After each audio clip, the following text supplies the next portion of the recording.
was very clearly, I've seen some of the photographers' snaps, he was very clearly reading a copy of the News of the World as he drove into the News International headquarters here in East London, just on the edge of the city. We're told by News International, though, that his trip to London is a scheduled visit. It wasn't arranged hastily.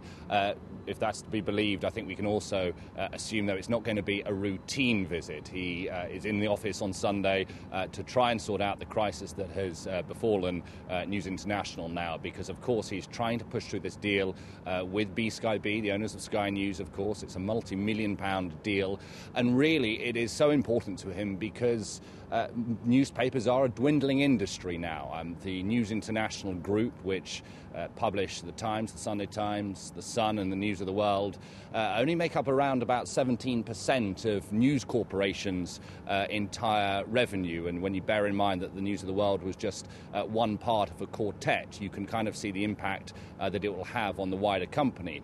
However, if he were to take over BSkyB successfully, then BSkyB and its revenues that they produce would make up probably around about a third of News Corporation's entire annual revenue. So you can see how important it is that he makes sure that that deal, which was so close to being pushed through, is ultimately pushed through, despite calls, which we've heard today on the Moynihan programme again, from the Labour opposition, that it should at least be suspended or even perhaps rethought, and whether it should be investigated whether Rupert Murdoch as a proprietor is a fit and proper person, and whether News Corporation is a fit and proper company to own BSkyB. And so he is in London. We don't know how long he's going to be here for.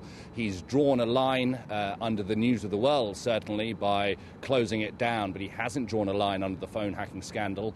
That continues. The criminal investigation continues, as do the civil cases against News International. But last night and yesterday being the final throes of one great paper on Fleet Street.